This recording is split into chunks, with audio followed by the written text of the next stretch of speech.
Bona tarda a tothom, benvinguts al Palau Macai, benvinguts a la primera conferència d'aquest any 2024. I bé, avui no tenim el senyor Danaspa, que ens presenta la conferència, el trobarem a faltar perquè me toca començar a mi, no estic acostumbrada, no? Però bé, més que res, presentar-vos la ponent d'avui. Avui tenim Anabel González i passaré al castellà. Anabel González és psiquiatra i psicoterapeuta. Suposo que molts dels que esteu aquí heu vingut és perquè ja la coneixeu o perquè heu llegit els seus llibres. Anabel és una persona que ha anat evolucionant dins del món de la psicoteràpia arrel d'anar intentant descobrir, buscant més eines i més tècniques a les quals poder ajudar les persones que venen a nosaltres, a demanar-nos ajuda per a tirar la seva vida endavant. Y he dicho que pasaría a castellano y no lo he hecho. Bueno, pero da igual.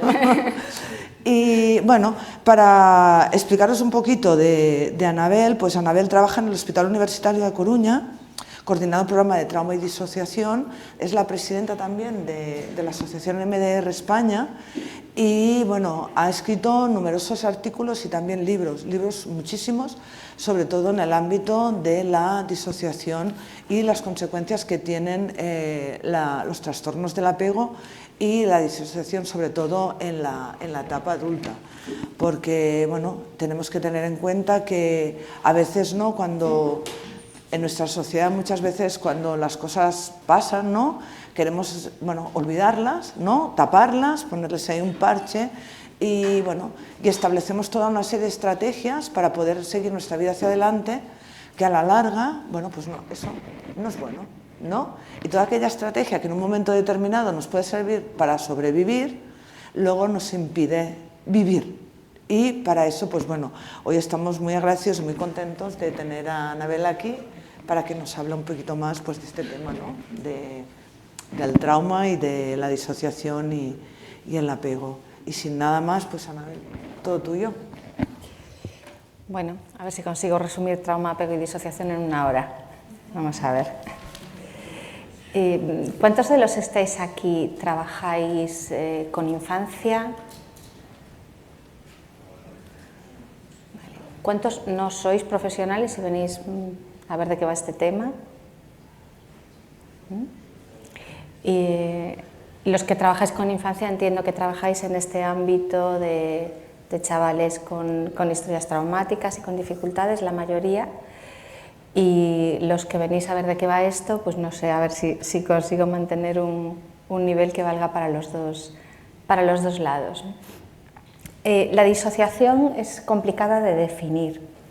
Salió hace poquito publicado un artículo de Benedetto Farina, que yo creo que es para mí la definición del concepto de disociación más interesante. Y lo que él dice es que no se puede definir, porque le hemos ido llamando disociación a tantas cosas que ha llegado un momento que engloba muchas situaciones y muchos síntomas extremadamente diferentes.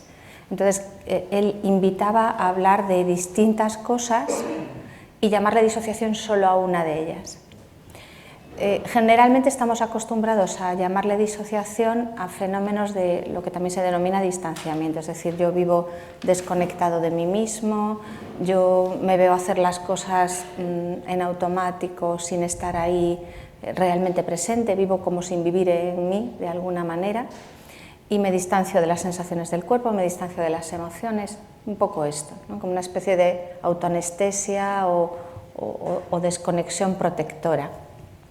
Pero él habla de dos tipos más, uno de ellos del que no hablan muchos otros autores, ellos le llaman desintegración. Y lo que dicen es que cuando un cerebro crece en un contexto muy problemático, un cerebro tiene que crecer en un ambiente que ayude al desarrollo de ese cerebro, pero el cerebro crece donde puede. Entonces, cuando está en un ambiente donde hay mucho nivel de amenaza, dentro de una casa se supone que tenemos que tener protección y cuidado y fuera puede haber hostilidad, pero dentro es esperable que sea un refugio, pero muchas veces las casas más que un refugio son un campo de batalla. Entonces hay cerebros que nacen acostumbrados a la batalla y cuando salen de ese lugar siguen ahí. Yo creo que la principal consecuencia del trauma, el trauma tiene mucho que ver con la amenaza, es que nos configura para la supervivencia, pero luego las cosas que nos sirven para la supervivencia no nos valen para vivir, que vivir es otra cosa. Pongo un ejemplo, es cuando viene un soldado del frente y lleva años en un campo de batalla real, en el que su vida está en riesgo y tiene que estar alerta y tiene que pelear, y el problema más grande lo tiene cuando vuelve a casa, porque cuando vuelve a casa no está preparado para tomarse el desayuno tranquilamente con su familia, para dormir tranquilo, para hacer estos intercambios que hacemos en las vidas cotidianas, porque su cabeza sigue en el campo de batalla. Entonces, cuando pasamos por una experiencia traumática durante mucho tiempo, a veces seguimos sobreviviendo y no somos capaces de vivir, que vivir es otra historia. Y cuando nuestro cerebro se desarrolla en un campo de batalla, es que no ha habido otra cosa anterior, ya se ha formado así. Entonces vamos a tener unos chavales y luego unos futuros adultos que van a estar en modo supervivencia permanentemente. Van a estar a la defensiva o, bueno, hay otras maneras de defendernos y de protegernos. La cuestión es que cuando un cerebro crece en un contexto así, a veces no se desarrolla bien. Se desarrolla con unos niveles de cortisol muy altos, se desarrolla el cortisol, es neurotóxico, ese cerebro no va a poder hacer las cosas complejas, ni siquiera va a hacer bien las cosas simples. Pero las cosas complejas significan que yo soy capaz de pensar sobre lo que me pasa a mí, de pensar sobre lo que le pasa al otro, entender esta cosa tan complicada de las relaciones. Es un cerebro que no va a ser capaz de conectar cosas entre sí y va a estar como muy desorganizado. Entonces ellos le llaman disociación a esto, que sería un subtipo de disociación del que generalmente no se habla, que tiene que ver, yo creo, también con la desorganización en el apego, que luego lo comentaré un poquito. Luego tenemos el segundo tipo de disociación, que es el que os comentaba antes, de me distancio, me desconecto, no estoy en mí mismo, voy en automático, y ellos le van a llamar disociación propiamente dicha a otra cosa, que tiene que ver con lo que yo voy a comentar más, que es el mundo de la contradicción.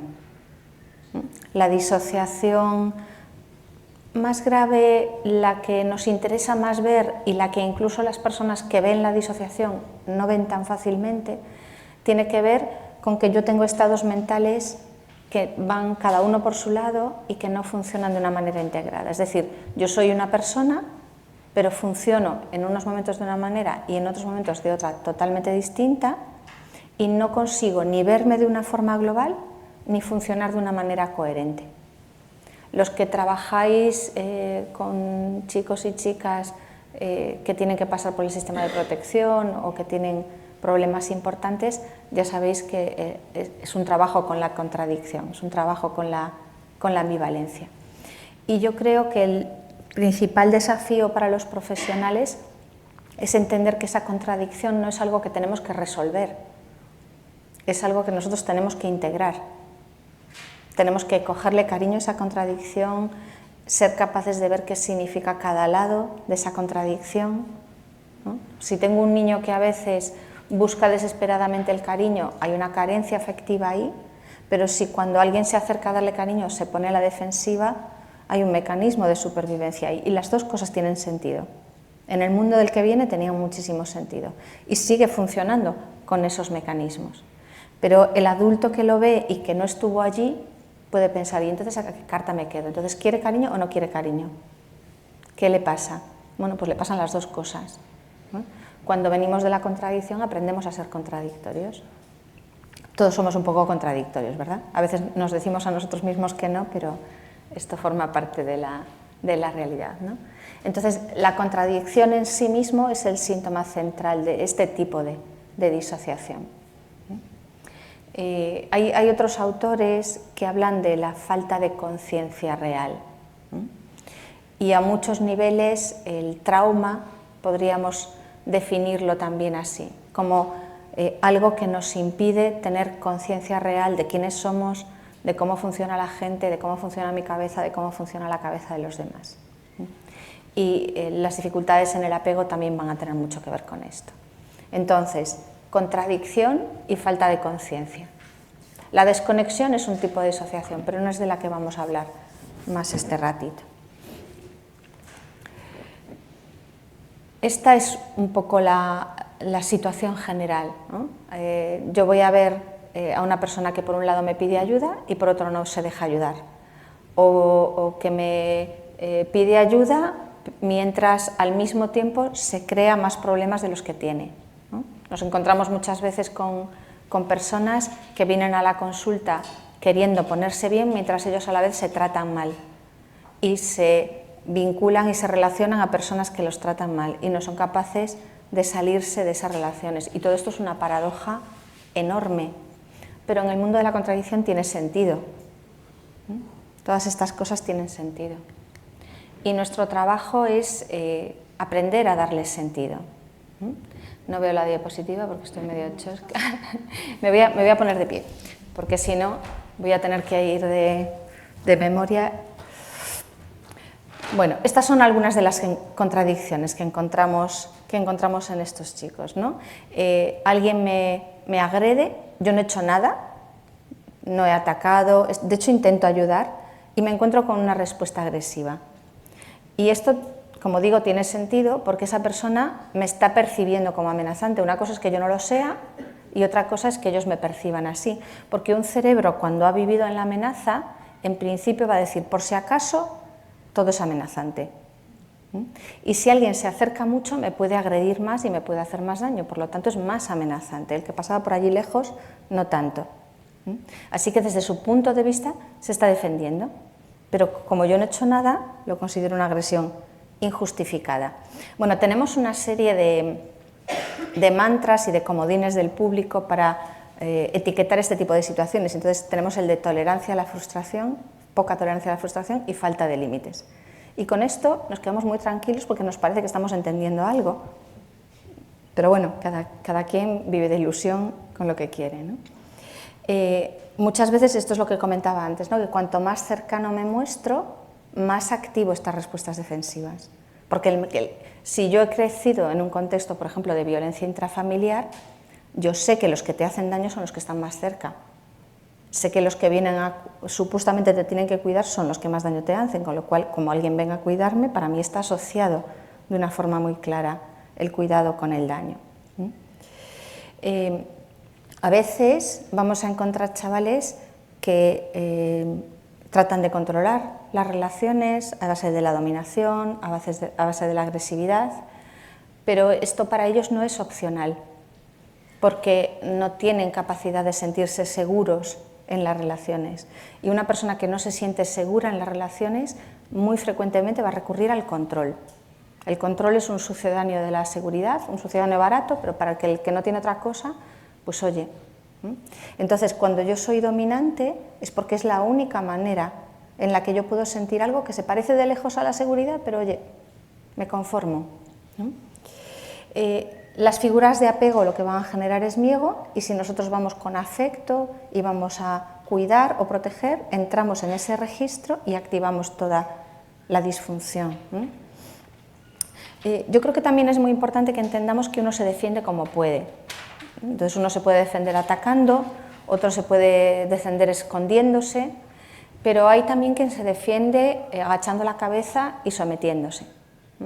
Y estos son los buenísimos, que son unos chavales que también tienen problemas, pero que como se portan súper bien, la atención generalmente va dirigida, pues si hay varios hermanos y uno es el problemático, ese es el que acapara toda la energía, y el que se porta bien pasa muchas veces mucho más desapercibido. Y me imagino que cuando hablamos de centros o de otro tipo de dispositivos que trabajen con diversos tipos de chavales, donde los recursos nunca son los ideales y tienes que ocuparte de lo que pase allí, el que da problemas es el que motiva más reuniones, el que lleva a los profesionales a pensar más en qué hacer con él, y el buenecito. Pero un chaval que se está adaptando, a veces es un chaval que está sobreviviendo y no está aprendiendo nada sobre cómo vivir, que es lo que lo queremos preparar, no que se pasen la vida en modo supervivencia, sino que sean capaces de cambiar ese registro.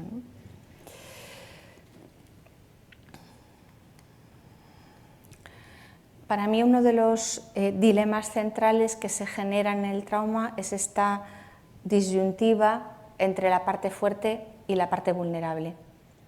Todos tenemos una parte fuerte y una parte vulnerable. Con nuestra parte vulnerable notamos lo que necesitamos y también es el lugar desde el que nos conectamos con los demás, porque mi amigo es aquel a quien yo soy capaz de mostrarle mi intimidad, mis aspectos más íntimos y que además me muestra los suyos. Podemos movernos en ese registro. Pero yo también tengo que poder tener una parte fuerte, pelear por las cosas, porque no todos van a ser mis amigos y si yo discrimino quiénes no lo son, pues de esos a lo mejor me tengo que proteger. Es más, tengo que aprender a protegerme de aquellos que son mis amigos, sin estar a la defensiva todo el tiempo, que esto ya es muy complicado. Es decir, si yo tengo una persona que me quiere mucho y a la que yo quiero mucho, esto no significa que yo le vaya a permitir a esta persona cualquier cosa, ¿no? Si dice algo que me molesta, yo tengo que poder decir, oye, te has pasado 3 pueblos. Y como soy capaz de decir esto con naturalidad, las relaciones se suelen mantener en un registro adecuado. Y cuando no es así, pues chao. Hay más gente en el mundo, pues si no puedo mantener esta relación, lo siento, porque ya empieza a ser perjudicial para mí.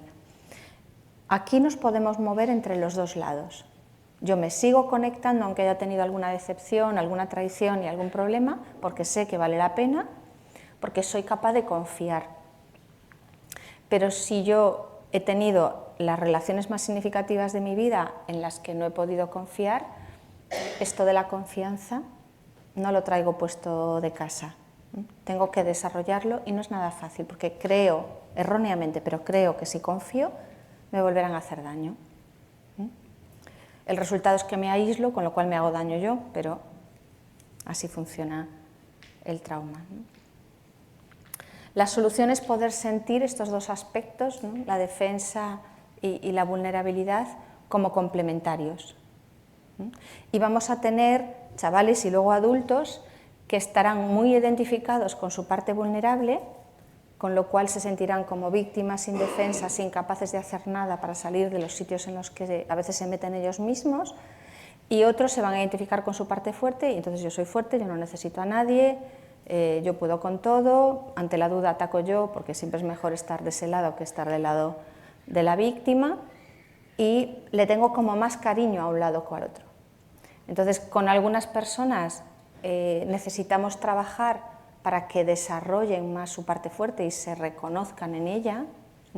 Es decir, una persona que está en una posición de mucha victimización necesita aprender a hacer cosas con lo que le pasa, a pelear por lo que le importa, a poner límites, a defenderse. Todo esto requiere reconciliarse con esta parte fuerte. Y al revés, el que va de fuerte y de puedo con todo y no necesito a nadie, necesita conectar con la parte blandita, lo cual al principio no le parece nada de buena idea y obviamente lleva un tiempo que pueda conectarse con esto. Bueno, los síntomas de la disociación. Vamos a encontrar distintas cosas y en el por qué se desarrolla la disociación hay distintas teorías. Algunas personas hablan de la disociación como un mecanismo postraumático que es como una ruptura. Es decir, yo tengo algo que estaba intacto, viene un trauma, un impacto fuerte y esto se rompe. Otros hablan de falta de integración, es decir, son cosas que no es que estuvieran enteras y se rompan, sino que no se han llegado a integrar nunca. Por ejemplo, esta parte fuerte y esta parte vulnerable, si yo he crecido en una familia donde hay una persona que agrede a la otra, ¿no? La fuerza yo la voy a asociar con la persona agresiva, la vulnerabilidad la voy a asociar con la persona victimizada y para mí el mundo se divide en extremos. Entonces es mucho más fácil que yo esto de mi parte fuerte y mi parte vulnerable no lo pueda unificar porque he visto una versión extrema y muy patológica de esto que yo tengo aquí grabado como los primeros modelos de esto. Así que no se llega a integrar. Podemos combinar las dos ideas, es decir, tenemos una mente que ya no está bien integrada y que cualquier impacto mínimo la puede romper del todo, porque ya tiene como grietas, como muchos puntos mal cohesionados. A veces la disociación aparece como una respuesta a una situación muy extrema. Pues tenemos un accidente, sufrimos una agresión, estamos en un contexto bélico y la situación es tan potente y hay un riesgo tan alto que se nos dispara completamente la adrenalina, se activan todos los mecanismos del estrés traumático y ahí puede aparecer la disociación como si fueran unos fusibles que saltan en la instalación eléctrica. Esto es una disociación peritraumática, pero esto no implica que la persona tenga un trastorno disociativo. Es simplemente un síntoma y lo que nos va es a predecir que esta persona es más posible que tenga síntomas persistentes de estrés postraumático, no necesariamente disociativos. Como veis, le vamos llamando disociación a muchas cosas. Pero esta disociación que decíamos de estados mentales disociados, de compartimentos, tiene que ver con que en mi mente se van formando áreas, es como si yo tuviera cajones en mi cabeza, en los que voy metiendo todo aquello que yo no puedo permitirme sentir, que yo no puedo permitirme recordar, que yo no puedo permitirme pensar. Entonces, yo a lo mejor rechazo mi parte fuerte porque yo he vivido con una persona muy agresiva, entonces en cuanto yo me enfado, yo me digo, yo no quiero ser así, yo no me quiero poner como esa persona. Entonces voy metiendo cada vez que me enfado todo eso en un cajón mental, simbólico, ¿no? ¿Y qué va pasando? Pues que yo de vez en cuando me tengo que enfadar, claro. Entonces cada vez que me enfado ocurre el mismo mecanismo, y no es un mecanismo necesariamente consciente, todo esto ocurre de una forma muy automática. Entonces voy acumulando en el cajón, igual precisamente por eso soy agresivo, porque meto en el cajón y de vez en cuando ya acumulo tanto que exploto, luego me siento fatal porque acabo de hacer justo lo que dije que no quería hacer y empiezo otra vez el circuito de nuevo. O no dejo salir esa rabia para afuera, pero de vez en cuando se me filtra para adentro. Y entonces me machaco un montón internamente y otra posibilidad es que yo escuche voces. En la sintomatología disociativa a veces aparecen alucinaciones auditivas que no implican que haya un cuadro psicótico, sino que yo lo que tengo es como cosas que salen del cajón y es como si desde dentro del cajón saliesen pensamientos, voces, ¿no? Fenómenos de influencia, es decir, siento como un impulso que me lleva a hacer cosas que yo no quiero hacer. Cuando las hago no me siento yo mismo, cuando termino de hacerlas me digo, pero yo ¿por qué he hecho esto?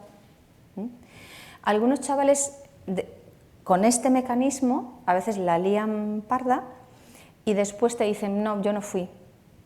Y la gente suele pensar que es que están mintiendo, que a veces sí, claro que también se miente. Lo que también sería interesante es saber por qué, porque las mentiras tampoco aparecen porque sí, pero otras veces no es así, es que literalmente es un mecanismo disociativo que no se recuerda lo que se ha hecho en ese momento o hay un recuerdo como muy difuso. Tenía un paciente que me decía, no, lo que pasa en esos momentos solo tengo como flashes, solo tengo como fotogramas, una cosa como muy fugaz, pero no tengo un recuerdo de lo que yo hice en ese estado, en este caso un estado de furia, que había llegado a incendiar una casa.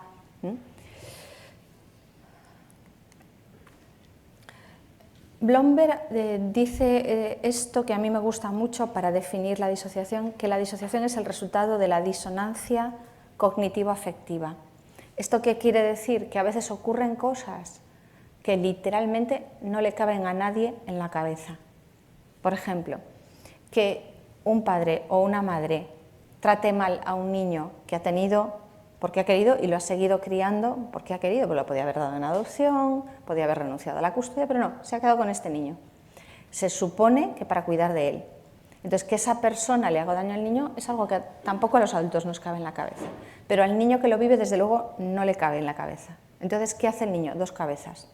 En una meto al padre o a la madre medianamente salvable, cuando está majo conmigo, cuando me lleva a jugar o cuando simplemente no me está pegando, ¿no? Pues ese es el padre al que yo me puedo vincular o la madre a la que yo me puedo vincular. Pero cuando me está agrediendo física, emocional, sexualmente, yo ahí me tengo que defender. Lo que es peor es cuando junto las dos informaciones, cuando pienso que es esta persona la que me hace esto. Si no lo pienso a la vez, es grave, pero no tanto. pero pensar que es esta persona la que me hace esto. Así que mantengo separadas las dos cosas. Hay un libro que escribió una superviviente de incesto que hablaba de que ella había desarrollado dos estados, ¿no? La de día y la de noche. Entonces la de día comía con su familia, hablaba con ellos, iba al colegio y funcionaba como si nada de aquello hubiera pasado. Y la de noche era otro registro, que sí recordaba lo que pasaba, que tenía muy presente toda la historia del abuso, pero durante el día no pensaba en ello. Cuando la mente va haciendo esto durante mucho tiempo, se va formando como unos procesos mentales por este lado y otros procesos mentales por este lado que procuran no hablar entre sí, porque cuando hablan es cuando saltan las chispas, cuando se produce esta disonancia, esta imposibilidad de mantener a la vez las cosas en la cabeza. Os decía al principio que la disociación es incoherencia.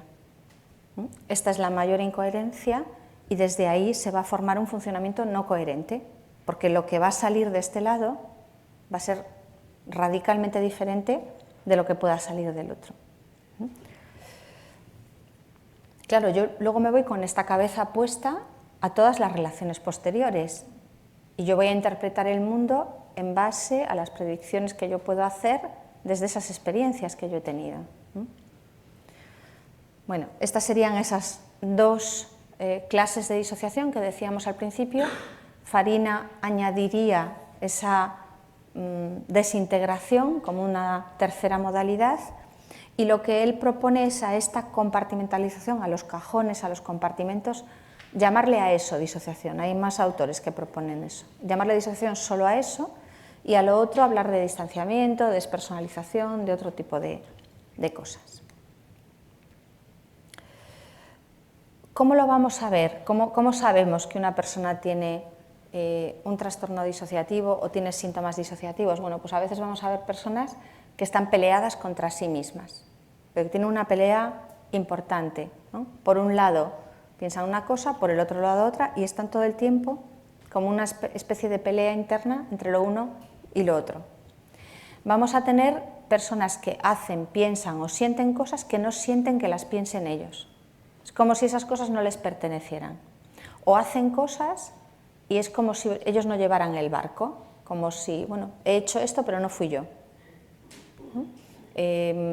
Pensé esto pero estos pensamientos no son míos, me vienen cosas a la cabeza.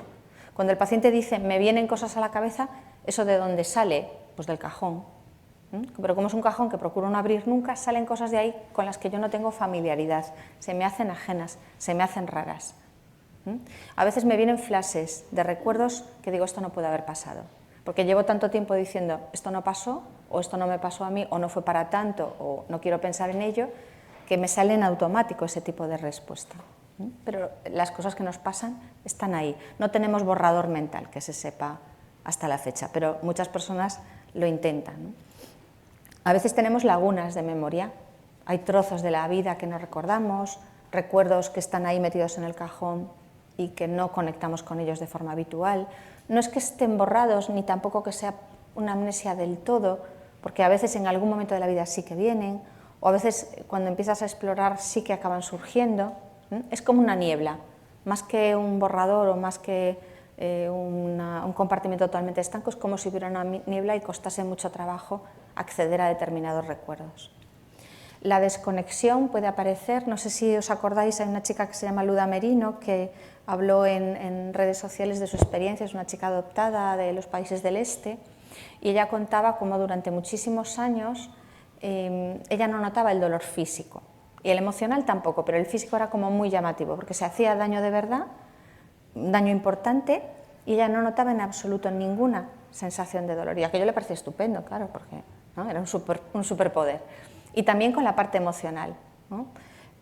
Parece que tuvo una mamá que funcionó bien, hizo mucha terapia, entonces poco a poco ya se fue como conectando más y empezó a sentir cosas. Decía, bueno, primero sentía cosas, pero no tardaba mucho tiempo en reconocer que las estaba sintiendo, porque una cosa es sentirla y otra contársela a alguien, que esto también tiene su ciencia, ¿no? Entonces esa desconexión se puede prolongar durante muchísimo tiempo, a pesar de que ya no haga falta. Es como si hubiéramos ido a hacernos una cirugía y la anestesia no se nos quita, se nos queda puesta de forma permanente.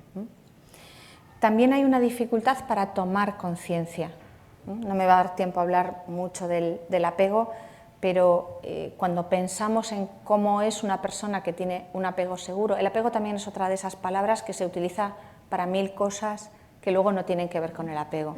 El apego no tiene que ver con el cariño, ¿no? El apego no tiene que ver con el afecto, ¿no? No hay personas que tienen apego y personas que no lo tienen, todo el mundo tiene algún tipo de apego, bueno, malo, regular, seguro, inseguro, ¿no? Pero es nuestra manera de vincularnos con las personas y también nuestra manera de mirarnos por dentro. Los estilos y los patrones de apego son cómo se nos ha configurado nuestra forma de entender las relaciones con los demás y con nosotros mismos. Entonces, una persona de apego seguro puede haber tenido una historia difícil, pero es capaz de entender lo que significa y es capaz de pensar sobre ella y es capaz de hablar de ella. Y no habla de ella completamente desconectado, está entendiendo el significado emocional de las cosas que vivió. Las personas que no tienen conciencia, que nos cuentan una cosa gravísima, como si nos estuvieran contando la lista de la compra, son personas que están peor que aquellos que nos cuentan las cosas con una emoción coherente a lo que nos están contando. Pero las personas que han tenido que sobrevivir en las guerras intrafamiliares están muy acostumbrados a disimular. Entonces a veces son súper convincentes.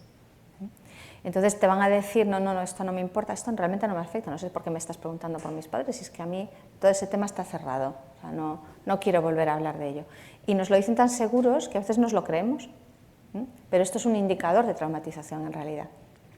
Alguien que sí que tiene superada su historia es alguien que no tiene ningún problema en hablar de ella, ¿no? ¿Qué problema hay hablar de algo que ya no te afecta de verdad, ¿no? Si quitamos el tema, es que eso no está resuelto en absoluto. Yo no conozco a nadie, lo de lo tengo superado me lo han dicho, no sé, miles de veces y nunca es verdad.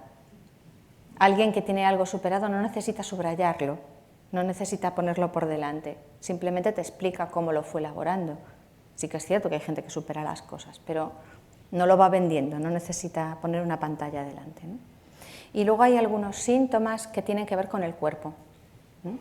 Es el cuerpo el que protesta, entonces podemos tener desmayos, cosas parecidas a crisis epilépticas, quedarnos sin voz, quedarnos sin poder ver o oír durante unos ratitos, ¿no?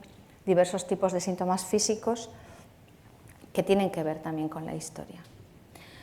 La contradicción puede tener que ver con esto, ¿no? Por un lado te necesito, por otro lado te odio y por otro lado hay muchas cosas en mí de las que yo no tengo conciencia y hay muchas reacciones mías que salen del subsuelo, del sótano 35, empezando por abajo. Entonces cuando salen yo no tengo ni idea de por qué hago las cosas, ¿no? Porque no estoy conectado con todo lo que hay ahí debajo. Entonces, ¿quiénes somos? Pues no es nada fácil, porque la identidad, ¿qué es? La identidad es la forma en la que nos definimos a nosotros mismos y dónde aprendemos quiénes somos. Pues lo aprendemos en el espejo de las personas que están ahí mientras nosotros vamos creciendo. Si nos dicen todos los días eres un idiota, pues a lo mejor te acabas creyendo que eres un idiota. O a lo mejor en el fondo sientes que eres un idiota y te vienes arriba y te parece que eres la leche en bote y consideras que estás todo el rato señalando los idiotas que son los demás, porque así no notas eso que tienes tú ahí dentro. Pero la manera en la que nos definimos va a tener que ver con eso que va pasando cuando somos pequeños y cuando vamos creciendo. Vamos a tener síntomas en la memoria cuando tenemos disociación, es decir, va a haber pues eso, lagunas en la memoria, cosas que pasaron en mi vida que no me acuerdo o cosas que pasan en el día a día que no me acuerdo. Hay personas que de repente se ven en un sitio y se les ha ido la pinza durante un ratito, pero es que no se acuerdan en absoluto de lo que pasó en ese trayecto, por ejemplo. Luego, los síntomas que tienen que ver con este distanciamiento, con esta desconexión, tienen que ver con la despersonalización y serían esto que contaba esta chica de no notar el dolor, no notar las emociones de repente y a veces vernos literalmente como si yo me empezara a ver ahora desde arriba, o como si nos mirásemos en el espejo, que es donde vemos quiénes somos y no nos vemos ahí. Hay personas que se miran al espejo y no saben quién es ese que está ahí, no son capaces de reconocer su propia imagen. generalmente por momentos, no es una cosa permanente, ¿no? O a veces se ven en el espejo y no ven su cara, ven otra cara. Esto en casos ya un poquito más graves. Pero estamos dentro de lo mismo. Y luego hay problemas en la propia identidad. Y esto es lo que tiene más que ver con esto que Farina definía como disociación propiamente dicha, es decir, cambios de identidad tan marcados que la persona puede parecer una persona distinta en unos momentos y en otros. Bien. Esto es un poquito lo que comentaba antes.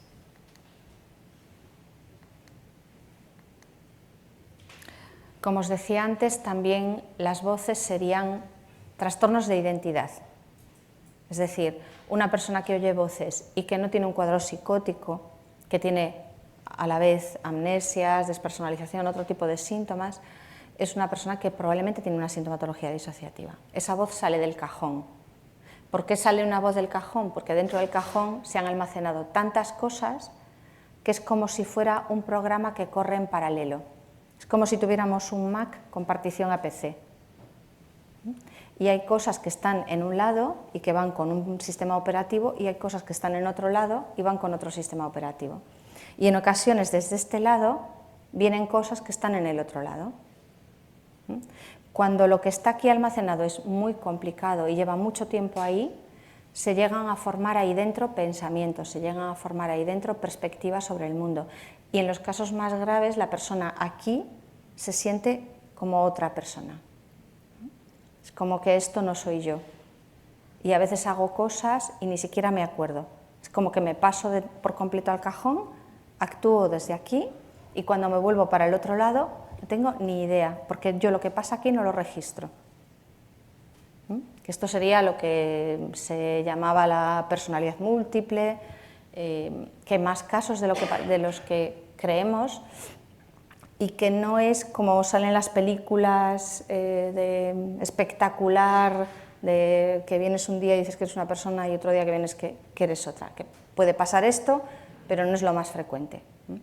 Ahora estamos asistiendo a un fenómeno de popularización de la disociación que hace, no sé si os movéis por redes sociales, pero bueno, en Instagram, por ejemplo, hay varios influencers que son personas que dicen tener esta personalidad múltiple y entonces te hablan de sus partes y te las describen, ¿no? Y hay como muchos seguidores de estas personas que acaban contándose lo que les pasa de esta manera. A nosotros nos empiezan a venir personas diciendo: yo tengo un trastorno disociativo, tengo una personalidad múltiple y estas son mis partes, ¿no? Y esto es otra cosa. Generalmente los pacientes con disociación de verdad no se te presentan así. Pero bueno, esto se está popularizando mucho. Hay personas, sobre todo lo veo mucho en adolescentes, con problemas de identidad importantes, con mucha contradicción, y que en cierto modo en esta descripción de las partes disociativas se encuentran como una manera de entender esa contradicción. Pero a la vez esto se va como desproporcionando y va cogiendo ya una forma que a veces acaba siendo contraproducente, ¿no?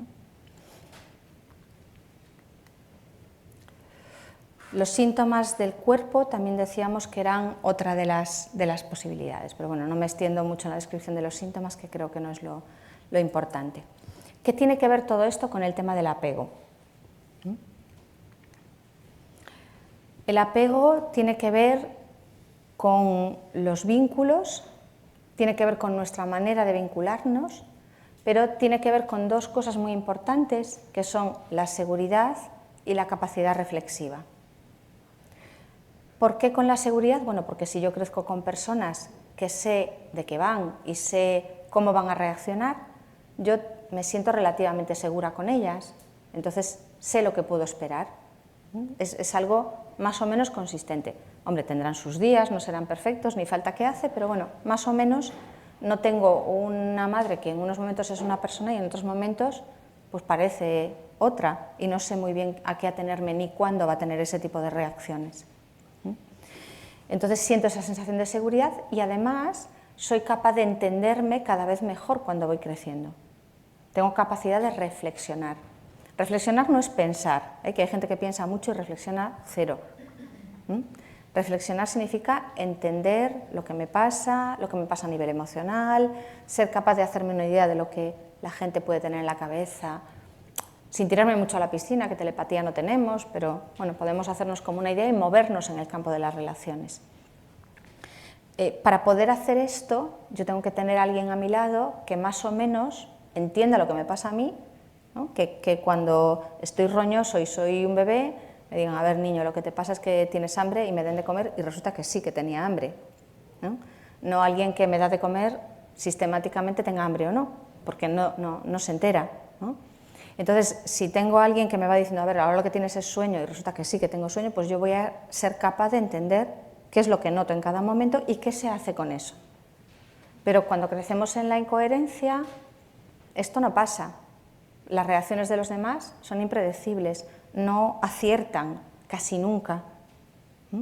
Con lo cual, yo no sé muy bien cómo reaccionar, qué me pasa, todo es muy confuso. Por lo cual después reflexionar sobre las cosas ya ni hablamos. Si lo más básico me cuesta. Entonces, ¿qué va a pasar cuando no hay esa seguridad? Bueno, pues se van a desarrollar lo que se llaman apegos inseguros. Un estilo de apego inseguro es me desconecto de lo emocional, como si expreso una emoción no me voy a encontrar con ninguna respuesta o me la van a rechazar, me van a decir eres un mimoso, un pegajoso, lárgate de ahí. Entonces yo lo que hago es decir, vale, no necesito nada, yo me lo guiso, yo me lo como, funciono solo. ¿Qué le va a pasar a esta persona? Que se va a sentir muy inseguro cuando la gente se acerque emocionalmente. Puede relacionarse, pero nunca entrando en territorio de intimidad y de relación. Otros estilos de apego preocupados hacen justo lo contrario, se aferran, ¿no? Son personas más dependientes que si el otro se aleja se sienten muy inseguros y se sienten muy mal. Y otros van a sentirse mal tanto si A como si B. Los que escriben canciones de amor generalmente son de apego preocupado o desorganizado. Los de apego seguro hay muy poquitas, ¿no? Si pensáis en las letras de las canciones de amor, esto de sin ti no soy nada, si lo pensáis da mucho miedo, ¿no?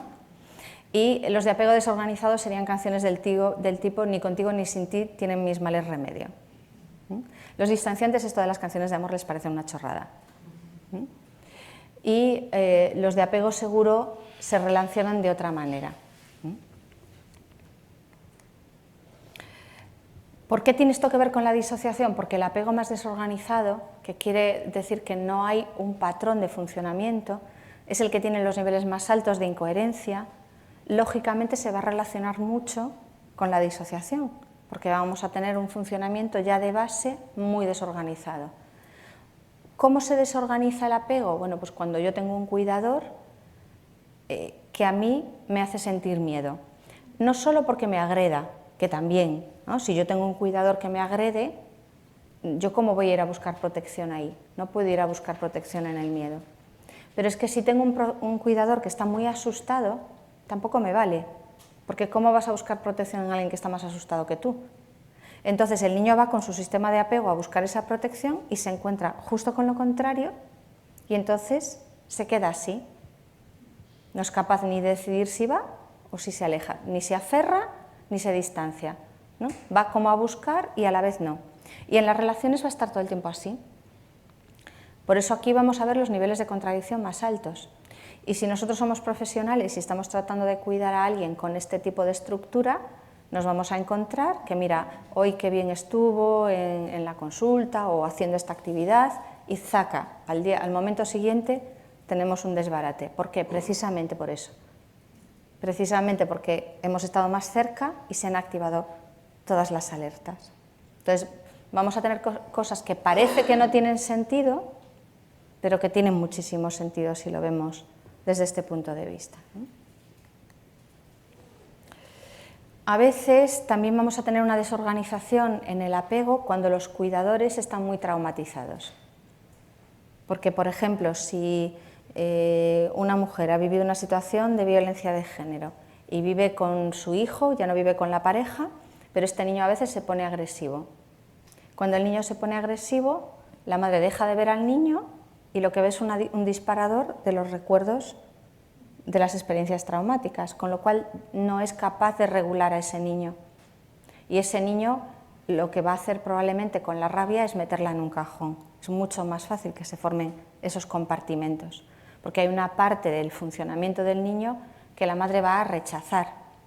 Hoy estaba con unos compañeros de aldeas infantiles y les ponía un vídeo de una paciente en el que se veía bastante bien esto, y ella, por ejemplo, cuando el niño se ponía agresivo, le decía, eres como tu padre, y se lo permitía a tu padre, pero a ti no te lo voy a permitir, ¿no? Y esto, lejos de hacer que el niño se controlase, obviamente lo desbarataba más, porque era una señal de rechazo por algo que no tenía nada que ver con él, porque además este papá había muerto cuando el niño era súper pequeño y ni siquiera tenía relación con él, ¿no? Entonces se va a formar esta dualidad entre, en cierto modo, la parte fuerte y la parte vulnerable, es decir, yo sigo necesitando el afecto y la conexión con los demás, pero no me la permito, y por el otro lado yo siento que me tengo que defender de todo el mundo, con lo cual esa necesidad de afecto, como estoy a la defensiva, no permito que se cubra, y esto prolonga muchísimo los problemas. Un cuidador sano es como un paraguas que va a estar ahí cuando el niño está majete y sonriente, cuando el niño está triste y tiene un problema, y cuando está gremlin. Y, lógicamente, estamos más relajados cuando el niño está majete, pero cuando el niño está gremlin no lo miras con cara de odio y le haces sentir que no puedes aceptarlo en ese estado. No te gusta que haga eso, lo ayudas a cambiar, pero no se muestra rechazo. Hay un cuidador que es capaz de acoger todos esos estados, frenarlo cuando hay que frenarlo, ayudar cuando hay que ayudar y jugar cuando hay que jugar. Y como hay un cuidador que es capaz de hacer todo eso, estas áreas del cerebro, que son las que integran todo lo que nos pasa a nivel emocional, van a ser capaces de hacer eso. ¿Sabéis en qué se parece? Los que sois profesionales sabéis lo que hace el lóbulo prefrontal, ¿verdad? ¿No? ¿En qué se parece una madre a un lóbulo prefrontal? Son iguales, ¿no? Un lóbulo prefrontal es el que organiza la conducta, el que regula, el que frena los impulsos, el que planifica. Ahora los padres se están poniendo las pilas un poquito más, ¿no? Pero habitualmente estas funciones le tocaban más a la madre, ¿no? Ten cuidado que te vas a caer, y ibas y te caías, claro, ¿no? O, a ver, tienes todo puesto en la mochila, lo que te tienes que llevar, ¿no? Esa planificación, esa capacidad de organizar, esa capacidad de regular cualquiera que fueran los estados del niño, de la forma más apropiada en cada momento, eso lo hace el cuidador principal, y el prefrontal del niño va aprendiendo a hacerlo. Sin una buena función prefrontal seremos muy impulsivos, no regularemos la conducta, no regularemos las emociones, tendremos una peor atención, seremos más incapaces de organizarnos, y a veces es que el prefrontal no ha tenido una buena escuela, no ha tenido buenos maestros. Es más, hemos tenido maestros de la desregulación, ¿no? Porque hemos visto cómo nuestros padres se desbarataban, o cómo nuestros padres eran a su vez impulsivos, nos corregían de una manera impulsiva. Entonces, lo que pasa en estos escenarios es que cada estado que tiene el niño se regula de una manera radicalmente diferente. Y entonces el niño no va a ver un cuidador coherente que está ahí, tanto si está así, como si está así, como si está así. Va a haber personas que parecen personas distintas. O sea, mi madre cuando pasa esto se pone fatal.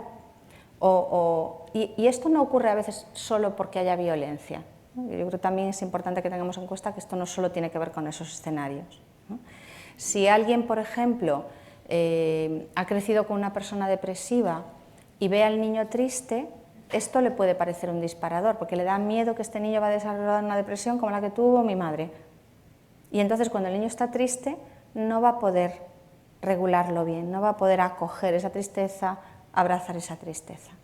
Entonces cada estado va por un lado, y yo no voy a desarrollar una capacidad de decir, bueno, yo soy yo cuando estoy enfadado, yo soy yo cuando estoy triste, ¿no? Cuando estoy enfadado no me reconozco, cuando estoy enfadado, no, yo es que no soy así, pero lo he hecho yo, ¿no? Este tipo de contradicción. ¿Qué tenemos que hacer las personas que nos encontramos con esta estos que vienen de la contradicción después, los profesionales o las familias de acogida o las personas que coexistimos con estas personas, bueno, pues nos toca lidiar con la contradicción. Y la solución no va a ser eliminar una de estas cosas. Por ejemplo, si un niño tiene un problema de conducta y se coge unos berrinches increíbles o tiene conductas agresivas, la solución no es que no se enfade. Lo que necesita es aprender a enfadarse bien. Entender que el enfado en sí no es el problema. El problema es un enfado sin orden ni concierto y dañino. Pero a lo mejor tiene que enfadarse más. Porque hay algunos que no se enfadan hasta que explotan. Y ese realmente tendría que enfadarse más y mejor. El trabajo con la disociación es integrar la contradicción y eso parte de la base de que todo lo que pasa es bueno, lo que pasa es que está seguramente fuera de proporción, fuera de lugar, sigue unos modelos contraproducentes, pero nosotros tenemos que conseguir no que la persona no se enfade, sino que se enfade bien, no que no se ponga triste, sino que cuide de su tristeza y sea capaz de regular su tristeza. No que no se ponga contento, sino que no se pase de vueltas hasta el punto de que se acelere muchísimo. Tenemos que modular cada uno de esos estados, pero todo está bien, es una idea de, en cierto modo, de reciclaje. Y si nosotros somos capaces de mirar cualquier cosa que haga un chaval con este tipo de contradicciones, como si todas ellas fueran buenas, claro, un chaval que es agresivo y que hace daño, ¿cómo va a ser esto bueno? Bueno, pero lo que es bueno es que sepa enfadarse. Se enfada fatal, ¿sí? Pero eso puede evolucionar. Si va teniendo otros modelos y otras maneras de enfadarse, probablemente va a ser capaz de manejar esa reacción. En cambio, si nosotros le decimos, esto no lo puedes hacer, estamos tratando de eliminar. Y tratar de eliminar una emoción es como decirle a alguien, bueno, mira, te voy a quitar los pulmones, porque toses mucho. No tiene sentido, nosotros tenemos que conseguir que él pueda gestionar cada estado emocional adecuadamente.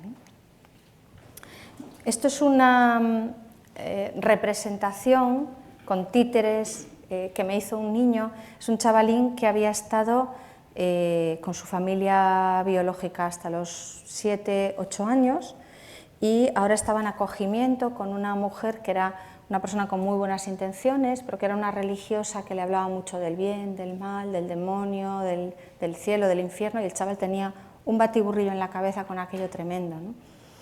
Y entonces era un chaval súper bueno, y de vez en cuando le daban un siroco y entonces se ponía a romper cosas, insultaba y después de eso se sentía fatal y decía no voy a volver a ser bueno, es que he sido muy malo y empezaba el ciclo de nuevo. Al chaval le costaba mucho explicar de dónde salía aquella historia, porque a veces se ponía así en el colegio o por cosas que nadie entendía. Entonces le pedí que me representara con los muñequitos qué es lo que él sentía que tenía dentro de la cabeza. Entonces hizo, si os fijáis, este es un Pinocho, ¿no?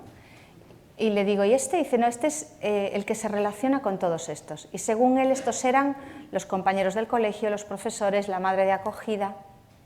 Que fuera un Pinocho es en sí mismo interesante, ¿no? Un mentiroso profesional, ¿no? Algunos autores, Van der Haat, hablan de parte aparentemente normal para describir esa parte de la personalidad que hace como que no ha pasado nada, ¿no? Bueno, pues esto sería un poco esto, ¿no? Después venían estas, que son figuras, como veis, ya más agresivas, ¿no? Y le digo, y este era mi compañero, el psicólogo de la unidad de salud mental. Este es un gato con botas, esta soy yo, ¿sí? Y después estaba este, que es un demonio. Le digo, ¿y este? Que como veis no se relaciona con nadie. Y me dice, este aparece cuando dibujo cuerpos. Es un niño que había sufrido un maltrato físico terrible. La trabajadora social que había llevado el caso, que tenía una experiencia muy larga, dijo que era el caso de maltrato físico más bestia que había visto en su vida, ¿no? Le habían tirado de un tractor, bueno, le habían hecho un montón de perrerías. Entonces dibujar un cuerpo, que es algo que en el cole puedes hacer fácilmente, ¿no? Una figura humana o cualquier historia de este tipo, a él lo ponía desbaratado, ¿no? Era un disparador que nadie entendía. No digo que todos los episodios tuvieran que ver con esto, pero a veces sí podemos llegar a entender con qué tienen que ver, ¿no? Esto sería otro esquema, ¿no? A veces por un lado cuido, entonces voy y te traigo dibujos y te digo que estás muy guapa y ¿no?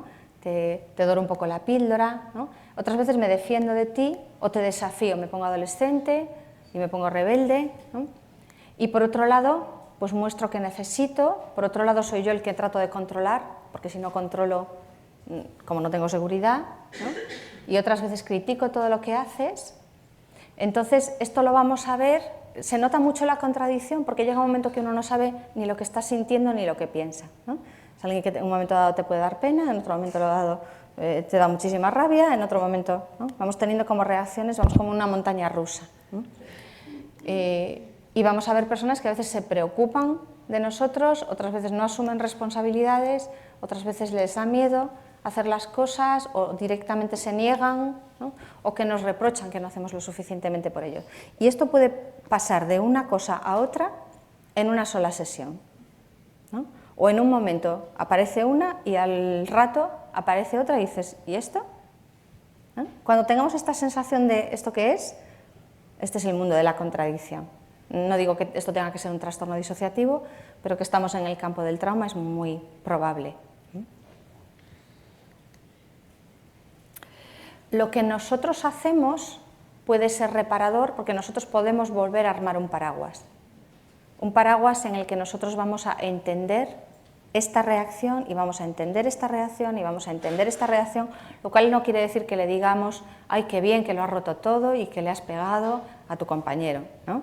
Pero sí que vamos a entender que esto se ha disparado por algo, vamos a intentar tomar conciencia y ayudarle a la persona a darse cuenta de qué lo ha activado, qué otras emociones hay ahí debajo, y vamos a ir pensando cómo sería, bueno, pues esto te ha sentado mal, pero cómo sería, en vez de pegarle una leche a tu compañero, cómo sería poderle decir, tío, te has pasado, esto me ha hecho sentir fatal, ¿no? Y cómo sería enfadarse bien.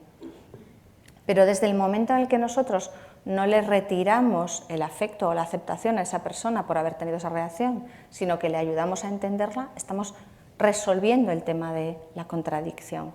En cambio, si nosotros simplemente penalizamos esa conducta, no estamos resolviendo nada, estamos de nuevo en el rechazo. Y repito, esto no quiere decir que la premiemos diciendo ¡ay, qué bien!, ¿no? Evidentemente es una conducta que trae problemas y que daña a otros, y esto es importante que lo entiendan. Pero algunos a veces es que lo entienden. Esto se activó en este momento, pero yo después no me siento ni siquiera orgulloso. Igual me hago como que sí, pero muchas veces ni siquiera me siento bien por haber tenido esta reacción, porque es en el momento cuando me sale, ¿no? Y luego me puedo ver pues, haciendo cosas que no me gustan nada. El trabajo con el trauma complejo y la disociación, como podéis imaginar, no es cosa de 2 días, ni de una palabra mágica que lo resuelva todo.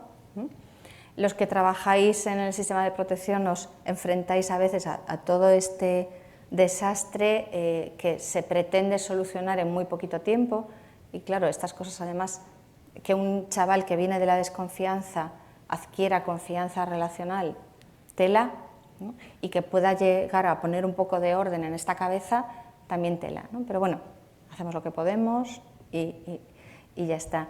El tema es que muchas veces cuando alguien viene de una experiencia traumática y sobre todo cuando es reciente o todavía está en ella, no es momento de entrar en profundidad en esas historias. Entonces yo veo mucha gente que tiene interés en el campo del trauma, que se quiere formar, que quiere trabajar la parte traumática, pero que confunde trabajar el trauma con hablar del trauma.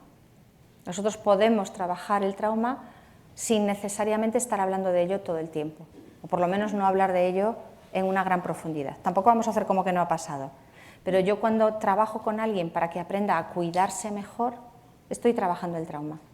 ¿Por qué? Porque en los contextos traumáticos yo lo que aprendo es a maltratarme o a pasar de mí mismo. Y esto es súper frecuente y es un problema muy grande, claro, porque si yo cuando estoy mal me trato mal, tengo 2 problemas. Y normalmente con uno me llega. Cuando estábamos en la pandemia hice una encuesta en Twitter. Yo reconozco que Twitter, claro, igual no es representativo de la población general, ¿no? Pero la pregunta era, cuando estoy mal, ¿qué tiendo a hacer? ¿Me ayudo más que nunca? ¿Soy mi peor enemigo o me autoabandono? Pues la cosa estuvo muy reñida, 30-30-30, y se supone que no eran pacientes, ¿no? Claro, yo tengo que aprender a cuidarme más cuanto peor se pone la cosa. Cuando tengo el sistema configurado así, todo bien, porque entonces la vida la voy a suavizar. A veces viene como viene, pero por lo menos yo no me la complico más. Pero si yo no juego en mi equipo, tenemos un problema, ¿no? O si yo paso de mí, ya no solo es que me abandonaran a mí, sino que yo me autoabandono. No es solo que me maltrataran, sino que yo me automaltrato. Y no me doy cuenta, me parece como lo más normal del mundo. Entonces, si nosotros trabajamos para que la persona entienda mejor lo que necesita, para que pueda buscar lo que necesita, para que no se trate mal, estamos trabajando el trauma. Y a lo mejor hacemos una referencia muy colateral a lo que pasó antes. Pero entendemos que yo igual me insulto por dentro porque escuché tantos insultos que se me han quedado aquí. Y si yo ahora en vez de insultarme me hablo bien, pues a lo mejor las cosas que me pasaron no me siguen haciendo tanto daño durante tanto tiempo. Otra área de trabajo es la regulación emocional. Si yo aprendo a regular mejor mis emociones, pues muchas de esas consecuencias negativas, no sé, si aprendo a enfadarme bien, por ejemplo, pues muchas cosas irán cambiando. Y es importante que entienda que a lo mejor me enfado así, pues porque a lo mejor he tenido modelos que igual se enfadaban hasta peor que yo, pero eso no significa que yo tenga que seguir siempre reproduciendo esos modelos, podré aprender otra cosa, podré evolucionar, ¿no? También vamos a ver cómo nos relacionamos con los demás y vamos a ver si en esas relaciones reproducimos cosas de lo que nos pasó o empezamos a contar otra historia, empezamos a bailar otro baile. También los patrones de apego, que tienen mucho que ver con todo esto, ¿no? Desarrollar confianza relacional, desarrollar capacidad reflexiva, todo esto va a cambiar estos patrones. Y sobre todo, lo que decíamos antes, aprender a vivir en lugar de sobrevivir. Hay personas que se conforman a pasar la vida sobreviviendo, pero es una lástima porque además solo tenemos una y si la pasamos en modo supervivencia, las partes importantes de la vida nos las vamos a perder. Y esto es, yo creo que lo central del trabajo con el trauma.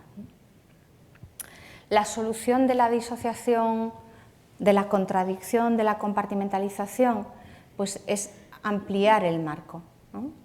Esta es una frase que a mí me gusta mucho en este sentido, ¿no? Yo aprendí a hacer mi mente más grande, así de grande como el universo, de modo que haya espacio suficiente para las paradojas, ¿no? Que haya espacio suficiente para las contradicciones. Cuando yo me voy haciendo mayor, yo a lo mejor puedo mirar mi historia y ver, pues mira, mi padre era una persona súper contradictoria, que a veces pues jugaba conmigo y otras veces me atizaba, y este era mi padre, con toda esa contradicción puesta, y por eso yo a veces pues lo quiero y a veces lo odio, y las dos cosas pues son normales, y empiezo a tener una cabeza en la que me cabe todo eso. Pero llegar a poder decir esto es complicado cuando yo vengo como un puzzle desmontado. Trabajando en esto hay que cultivar, yo le llamo el optimismo patológico, ¿no? Tenemos que ser realistas, es decir, no vamos a poder cambiarlo todo, ni solucionarlo todo, podemos hacer cositas, pero tenemos que cultivar el optimismo patológico. Una de las cosas importantes, sobre todo, por ejemplo, cuando trabajamos en equipos con chavales con estas dificultades, es intentar que las reuniones no estén centradas solo en los casos que van fatal, porque son los que acaparan las reuniones y los que nos hacen estar todo el rato comentando. Pero esos que a lo mejor sí que han pasado por los sitios en los que nosotros trabajamos, que sí que han avanzado, que nos los encontramos un tiempo después y dices, oye, pues mira, ¿no? Ha conseguido pues encauzar una vida y mira esto que me ha dicho. Esos es muy importante hablar de ellos. Y a veces estamos más centrados en los que van mal porque nos genera mucha frustración y porque nos ponemos a entrar todos en fenómenos de calentamiento global hablando de mira qué horror, mira esto, mira aquello. Entonces necesitamos recordarnos las cosas que van, ¿no? Por ejemplo, se vio en este estudio que había una tendencia en personas que habían sufrido abuso a repetir el abuso de distinto tipo, ¿no? A repetir el abuso con los hijos, pero a algunos le pasaba esto y otros no. Entonces, ¿quiénes eran los que no? Pues los que no tenían 3 factores diferentes. Uno, que había habido algo a lo que agarrarse, había habido alguna figura salvable en toda esa historia, que a lo mejor en un momento determinado pues puede ser hasta un cuidador externo o alguien, porque si yo conozco a alguien en quien sí que puedo confiar, yo por lo menos tengo la idea de que en alguien se puede confiar. Esto era muy importante. Otro era que hubieras coincidido, que tuvieras una pareja que funcionaba de una forma más sana. Claro, esto es difícil porque los de apego seguro se suelen emparejar entre sí y los de apego inseguro se suelen emparejar entre sí. ¿Por qué? Porque los de apegos inseguros normalmente les gustan los intensitos. ¿Por qué? Pues porque como me quiere más y más seguro que es mejor, alguien que no me quiere tanto me parece que no me quiere como me tiene que querer, porque yo tengo tantos huecos dentro que cuando encuentro a alguien que me quiere desesperadamente, luego viene todo lo demás, claro, pero vamos a tender a buscar intensitos. Y además la intensidad no viene del aire, es decir, si yo tengo una pareja súper intensa es porque también se le mueven cosas dentro súper intensas. Entonces, a lo mejor también viene de contextos difíciles, ¿no? Tiene un niño herido o desprotegido dentro y aunque yo no sea capaz de conectar con mi vulnerabilidad, a lo mejor sí que soy capaz de ver a través de 50.000 capas la vulnerabilidad del otro. Entonces hacen un enganche, ¿no? Hay parejas de personas que han pasado por situaciones traumáticas, como que sienten que esa persona les puede entender mejor que alguien que no ha pasado por eso. Pero claro, sí les entiende, pero a la vez viene con todos los problemas que trae aparejados, ¿no? Entonces, es una carambola difícil que acabe una persona de estas características con alguien de apego seguro, pero si coincide, ayuda mucho. Y luego, el que hayan hecho algún tipo de terapia a lo largo de la vida. Y a veces el efecto de esa terapia no se nota mientras la estamos haciendo. Se nota, pues a lo mejor cuando ya el chaval está en otro sitio o la persona se ha movido o se ha marchado, pero algo queda, ¿no? Aporta algo. Tengo aquí algunos libros que tienen que ver con estos temas. Hablando de infancia, los 2 del medio yo creo que son más interesantes. Uno es el libro Rompecabezas de Sandra Baita, que yo creo que es un clásico de disociación infantil, y el de la izquierda, que es también de Sandra, se llama Esto no me pasa a mí. Es un libro a escala, realmente es un libro para evaluar disociación en niños, y lo que tiene son como unas viñetas de cómo se manifiesta la disociación, para que el chaval pueda verlo y decir, bueno, pues esto me pasa, y darle pie a que pueda explicar cómo le pasa. En la de la derecha es un libro mío sobre psicoeducación en disociación, y yo creo que la explica de una manera pues, comprensible para todos los públicos, un libro que a veces leen los pacientes directamente.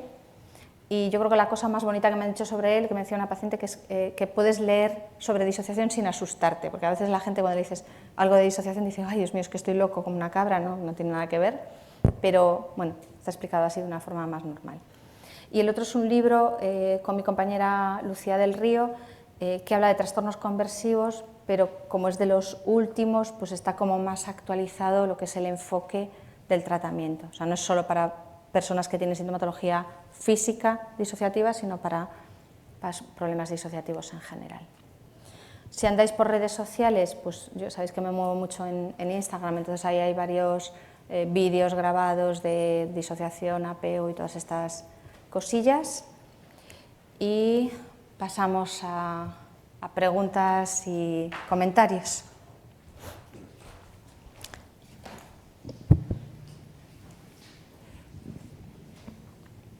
Es el momento, ¿no?, de hacer las preguntas. Venga, va, ¿quién se atreve a ser el primero? No sé si me habéis seguido todo lo que he contado, si se entiende. ¿Sí?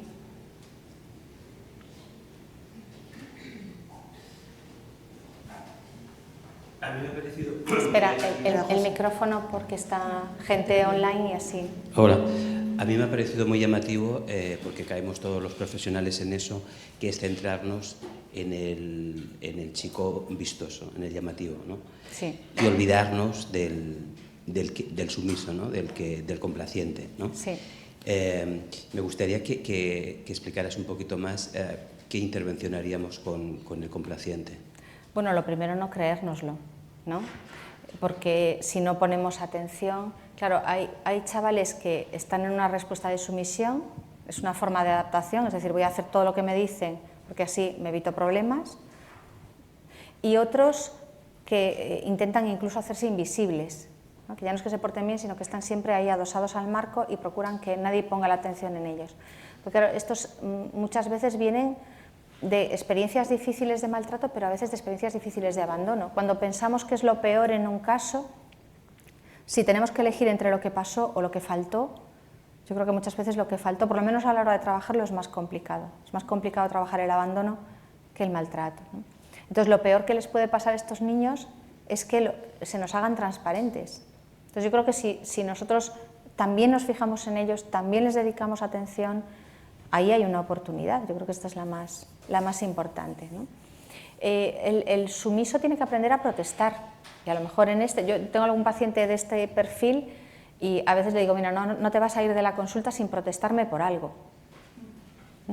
Porque si no, estos pacientes obedientes que hacen todo lo que les dices, pero luego no mejoran, claro, porque no han salido del mecanismo de supervivencia, no hacen nada, ¿no? Esto a lo mejor tienen que aprender a enfadarse un poquito, ¿no? Porque si actúa así con nosotros es también bastante probable que funcione así en los grupos y que sea el que agacha la cabeza. Entonces a lo mejor tenemos que trabajar eso. Y hasta podríamos hacer también el trabajo, o sea, es decir, los que tienen que aprender a enfadarse más y mejor son y el que a lo mejor explota. A lo mejor justo los dos tienen que hacer el mismo tipo de trabajo, ¿no? Luego, yo creo que el trabajo, por ejemplo, en reconocimiento emocional es muy importante para todos, porque hay algunos que no notan nada, es decir, como mis necesidades no importan, mis emociones tampoco. ¿Para qué voy a sentir cosas y total no me va a llevar a ningún sitio? Procuro anular. Entonces me tengo que parar, anotar.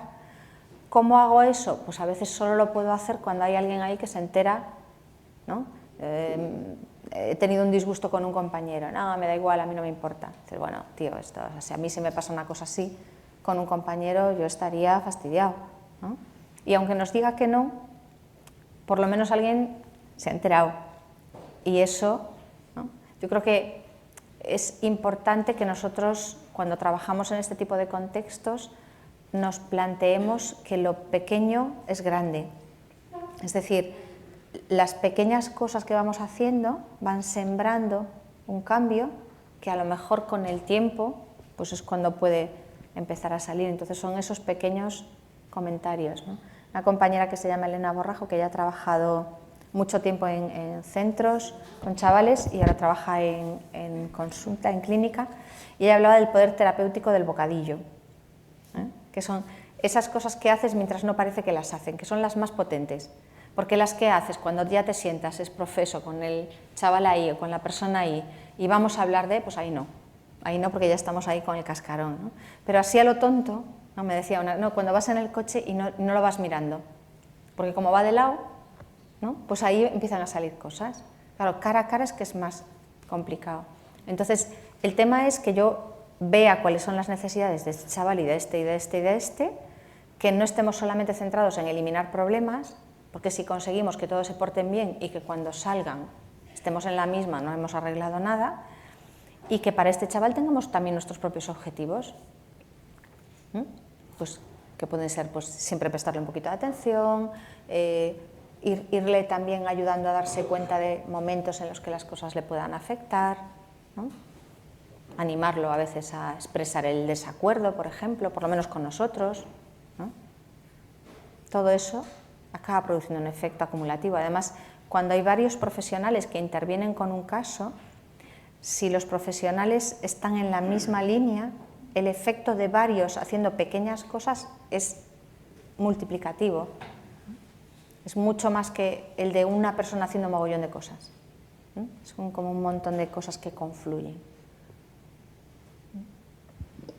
Yo con que no nos olvidemos de los buenos, ¿no? De los buenecitos, de los obedientes y de los encantadores. Sí, porque si no, casi sería un segundo abandono. Claro, exacto, ¿no? Si alguien que se está intentando hacer invisible, alguien que se intenta hacer invisible, lo último que necesita es ser invisible. porque ser invisible es terrible, ¿no? Supongo que habéis visto esta película de Un monstruo viene a verme, ¿os suena? Si no, vedla, porque es una maravilla, ¿no?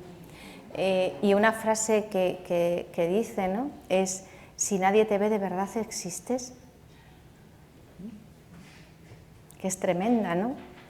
Y este niño, y se ve muy bien en esa película, ¿no?, lo potente que es que no te vean.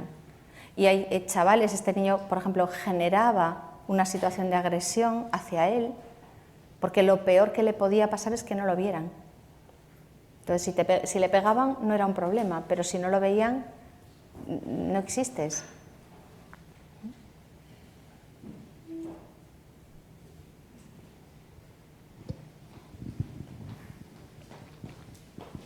Gracias. Sí, al hilo de esa película es verdad que hay otra, recuerdo, de Guillermo del Toro, muy buena también, que habla de la disociación de esta niña en la guerra civil, ¿no?, que se va con su madre, que se casa con un general de Franco, no sé si la habéis visto, Guillermo del Toro, también tiene una disociación de este tipo, ¿no?, que se ve muy bien. Yo en mi caso, yo soy periodista, he trabajado en zona de guerra, he visto mucha gente con estrés postraumático sobre el terreno. Yo misma he sufrido estrés postraumático después, por eso me interesa este tema. Pero me pregunto cuánta gente, ¿no?, a este lado de las guerras tiene disociación, es decir, gente normal, que no sufre situaciones tremendas y una situación de miedo extremo. ¿Cuánta gente en el mundo europeo, en el mundo, digamos, primer mundo, sufre este tipo de problemas? Depende de cuánto de estrictos nos pongamos con la definición. A nivel de síntomas de llegar a tener un trastorno disociativo, 1 de cada 100 personas, que es bastante alto, es más o menos un porcentaje que podríamos hablar en la psicosis o en otras patologías de las que hablamos más.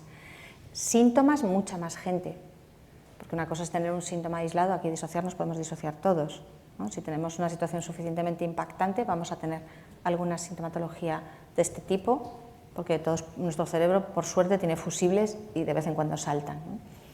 Y luego hay distintos grados, ¿no? Pero bueno, en su nivel ya de llegar a definir que hay un trastorno, entre 1 de cada 100. En las personas que tienen problemas de salud mental, pues a lo mejor entre 1 de cada 5 o 1 de cada 6. Y este tipo de sintomatología normalmente no se ve como se ven otro tipo de síntomas, porque los profesionales no lo exploramos tanto. Más o menos por ahí, o sea, es relativamente frecuente, ¿no? Pero bueno, yo creo que hemos pasado, os decía antes, ¿no?, de una etapa en la que esto no se veía, ¿no? Yo tengo un paciente que venía de un país muy complicado, estuvo en prisión, sufrió tortura y tenía un trastorno disociativo muy, muy grande. La sintomatología postraumática se veía muy clara. Él tenía flashbacks, pesadillas y demás, pero la parte disociativa no tanto, y tenía unas voces, bueno, un montón de cosas. Entonces yo hice toda la evaluación, era un trastorno disociativo absoluto, ¿no? Pero se lo pasé a mi compañero, el que lo había tratado en la unidad de agudos, le digo, mira, para que no digas que no has visto un trastorno de personalidad múltiple en tu vida, ¿no? Pero esa parte no se ve, ¿no? Realmente está ahí, pero no se ve. Pero ahora estamos empezando a asistir al fenómeno contrario, se ha popularizado mucho. Yo no llevo cuenta de cuántos chavales de instituto me llaman porque quieren hacer el trabajo, no sé qué, le ponen un trabajo de hacer una entrevista, no sé si eso está aquí de moda, pero muchos son de Cataluña. Y quieren hacer un trabajo de fin de curso sobre la disociación, y digo, ¿pero esto qué es? Entonces, hay un grandísimo interés en el tema, porque además es como muy espectacular esto de la personalidad múltiple, y además este señor, desde que hizo esta película, me juré que nunca jamás volvería a ver una película suya, Shyamalan. ¿Múltiple? Sí, que es un atentado terrorista de película, horrible, mal, pero claro, queda como muy vistoso y queda como muy llamativo, y eso empieza a ser un problema, porque luego hay personas que empiezan a reconocerse en este tipo de cosas y que en parte pueden tener algún tipo de síntoma, pero no tanto. Y bueno, se está formando un lío con esto, yo creo que interesante. O sea, que igual empezamos a tener una etapa en la que lo empezamos a diagnosticar de más. Pero bueno, evaluado en condiciones más o menos estos porcentajes que decía antes.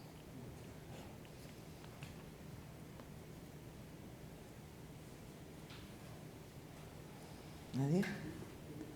Y hay un tema que sí que has comentado cuando estabas hablando del prefrontal, ¿no?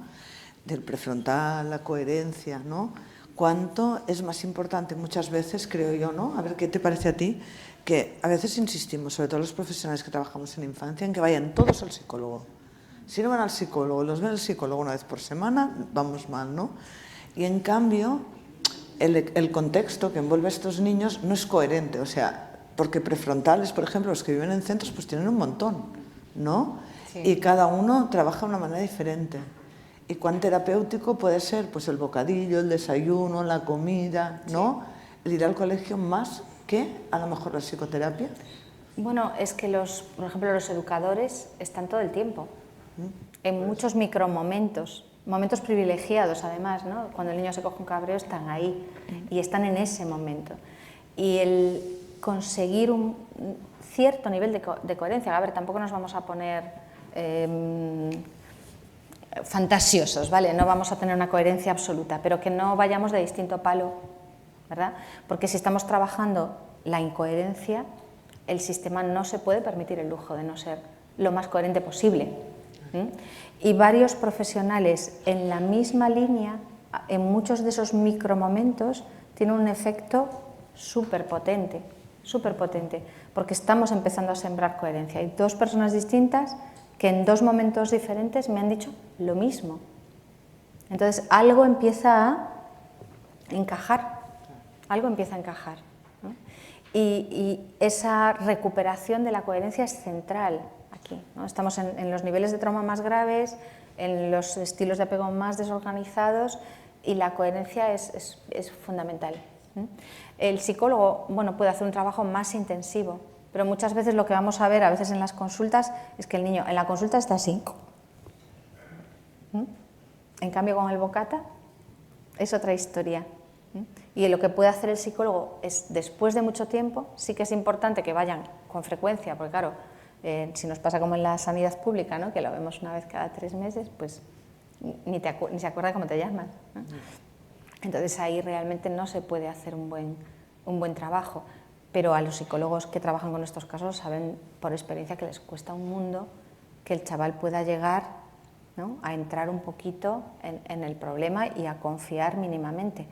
Pero ese que está contigo en el día a día tiene muchas pequeñas oportunidades. Lo que sería de lujo sería una coordinación entre el que lleve la terapia y los que están en el día a día, y que todos fuéramos en la misma dirección. Ahí se pueden hacer virguerías, ¿no? Sí, ¿no? Pero bueno. Espera por el micrófono. Como has hablado bastantes veces de la contradicción, me ha venido a la cabeza, y la pregunta es, ¿tiene algo que ver con la personalidad o trastorno bipolar? No. Nada. No. El trastorno bipolar es un problema más neurobiológico, ¿no? O sea, es como que los termostatos del cerebro, ¿no? los que regulan el estado de ánimo, no funcionan bien. Entonces, todos tenemos momentos que estamos más animados y momentos que estamos más desanimados, pero aquí lo que va a pasar es que cuando estoy muy animado me paso de vueltas, y el paso siguiente es que luego tengo un bajón del 15 y luego vuelvo a salir hacia arriba y paso o poco o ningún tiempo en un estado de ánimo mediano. ¿Qué pasa? Claro, el cerebro, la mente, lo emocional no son cosas separadas, obviamente, ¿no? Entonces sí que hay una cierta asociación entre trauma y trastorno bipolar. O sea, las personas que tienen trauma han forzado ese cerebro, ¿no? El trauma produce unos efectos tóxicos en el cerebro se altera, se modifica y junta más boletos para desarrollar este tipo de problemáticas. Pero son patologías diferentes, que a veces se confunden, porque a veces hay gente que tiene muchos cambios de ánimo y ni está disociada ni es bipolar, pero a veces dicen, ¿no? Tengo una personalidad múltiple. No, pues a lo mejor lo que tenemos es una personalidad límite con muchos cambios de estado de ánimo, mucha inestabilidad, pero para ser bipolar lo que yo manifestaría sería cambios más largos. Me pasaría días o semanas o a veces meses en un estado y después otra temporada en otro estado. Y un trastorno bipolar suele necesitar medicación, porque si no ayudamos a ese cerebro a estar aquí, el cerebro cuando se pasa, cuando baja, baja, y necesitamos, es un tratamiento complejo, pero sí que tiene una cierta relación con el trauma, ¿no? El trauma realmente lo que te hace es juntar boletos para prácticamente todo lo malo, en general, ¿no? Sobre todo cuando no está resuelto. Si yo he resuelto esas experiencias de verdad, pues oye, a lo mejor es un aprendizaje vital que me puede ayudar en muchos momentos, pero cuando no, me hace juntar boletos para cualquier cosa. Entonces, si yo ya tengo un poquito de predisposición genética para una cosa, tiro por ahí. Si la tengo para otro lado, pues tiro por allí. Si hago méritos consumiendo sustancias, tal, pues ya más boletos que voy juntando y al final ya es que me tiene que tocar la lotería, ¿no? Hay un metaanálisis muy famoso de Varese en el que analiza un montón de estudios sobre trauma y trastorno mental grave, que incluiría pues, esquizofrenia, trastorno bipolar y este tipo de problemas, y él lo que dice es que si elimináramos el factor del maltrato infantil, una tercera parte de los trastornos mentales graves no llegarían a producirse. O sea, es decir, es un factor de alto nivel. Eliminar el maltrato infantil, bueno, es una entelequia, ¿vale? Ya lo sabemos, pero tiene una influencia importante. Y yo creo que otro punto de reflexión aquí es que esos pacientes también tienen que tener un tratamiento de trauma cuando lo necesitan, ¿no? Que a veces a nosotros, por lo menos los psiquiatras, a mí me adoctrinaron cuando era residente diciendo que estos pacientes no había que marearles la cabeza, que ya estaban muy afectados por sus patologías y entonces no había que tocarlos con psicoterapia, no fuera a ser que se descompensaran. Sí, les parecía muy lógico aquella historia, ¿no? Resultado que muchas veces se trabaja en terapia con otros pacientes pues, con ansiedad, con depresión, pero un paciente pues, con esquizofrenia, con trastorno bipolar, pues no. Hay aquí un equipo muy bueno de investigación, Benedict, que yo creo que estuvo en una de estas conferencias, y ellos han hecho mucho estudio en trastorno bipolar, ¿no? Con terapias de trauma, con MDR, que es la terapia con la que yo trabajo, y se vio que se podía trabajar con estos pacientes en el trauma perfectamente, ¿no?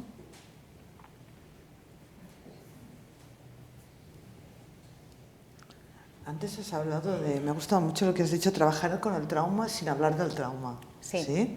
Esto me parece, bueno, así como para apuntarlo y colgarlo en algún lugar, ¿no? Cuando hay gente que se cuelga frases para ser feliz, esta a lo mejor dentro del sistema de protección lo tenemos. ¿Qué le podríamos decir? A veces los profesionales parece como que se sienten mal si el niño no confía en ellos para explicarles lo que ha pasado, ¿no? O pasa el tiempo y el niño no le confía en lo que ha pasado. ¿Qué mensaje les podemos dar a estos profesionales? ¿No? Porque parece que, claro, si no me lo cuenta o si no hablo de esto, ¿de qué hablo? ¿No? De todo lo demás, anda que no pasan cosas. Es que realmente, ¿qué beneficio tiene que nos hable de algo que a lo mejor todavía le duele mucho, que todavía está pasando, ¿no? Porque mientras está pasando es todavía más complicado. Bueno, yo lo que veo muchas veces en los profesionales es que quieren trabajar en el campo del trauma, pero confunden trabajar con el trauma con hablar todo el rato del trauma. Y de hecho a veces yo me peleo mucho en los cursos porque recogen 5 kilos de historia clínica, ¿no? El paciente llega y entonces te empieza a contar y tú sigues, y tu vida, y tu padre, y tu madre, y tal y cual. Y a lo mejor todavía no sabes muy bien ni qué le pasa, ni por qué viene, no hay una relación terapéutica.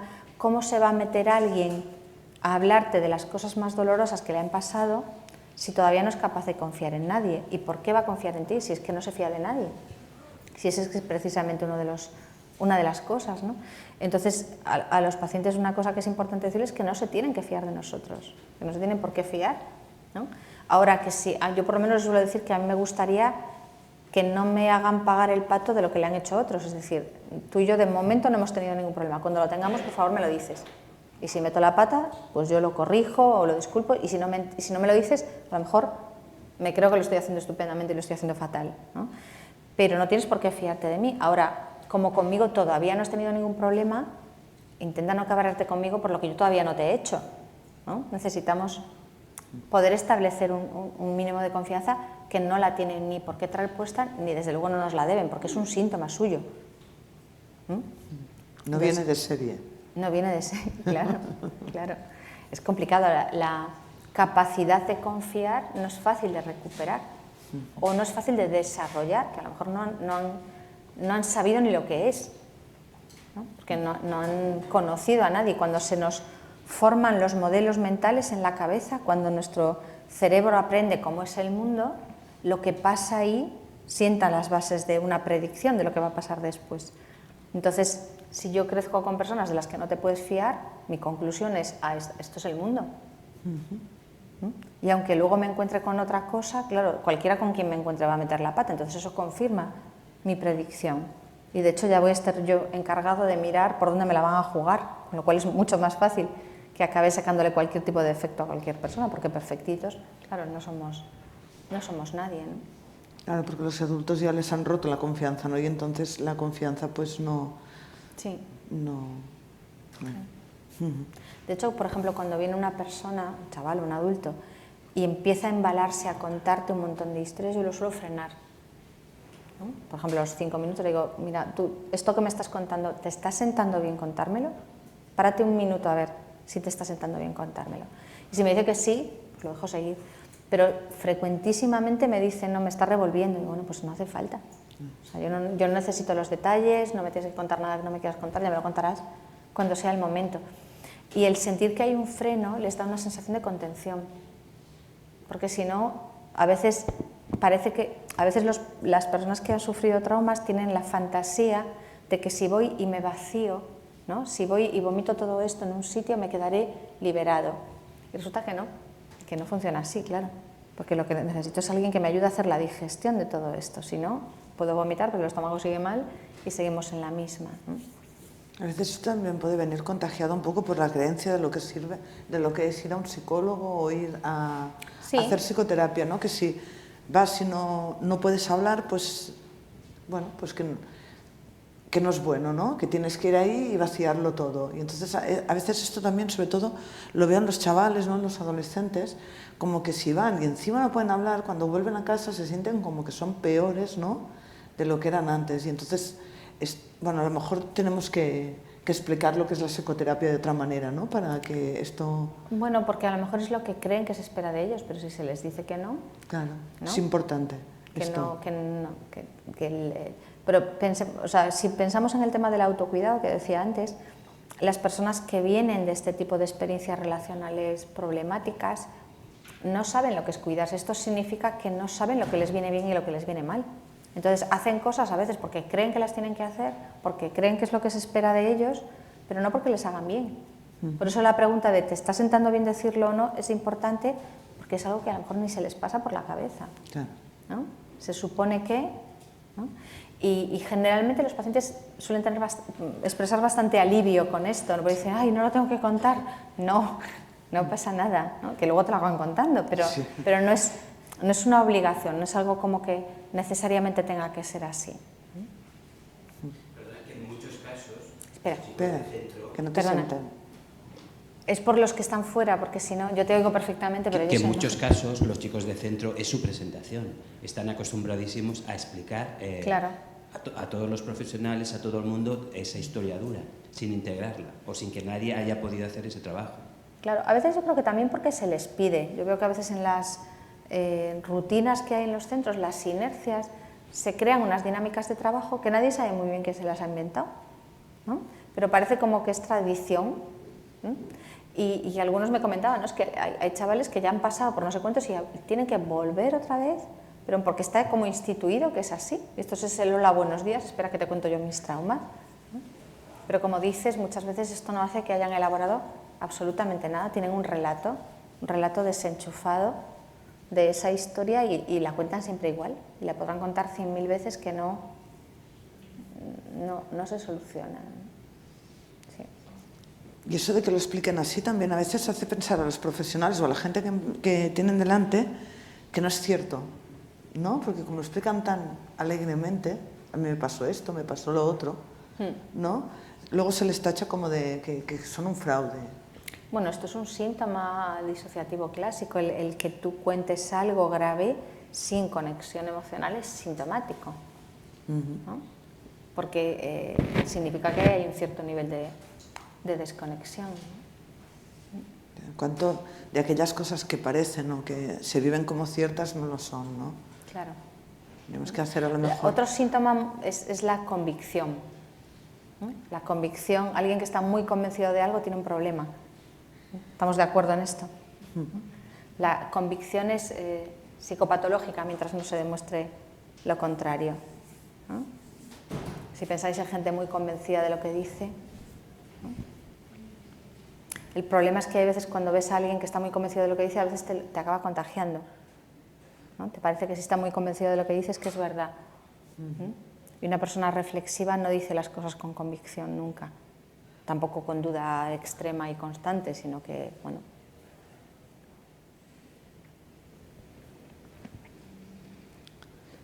Yo me he quedado también con una cosa que has dicho al final, de romper el ciclo del abuso, ¿no?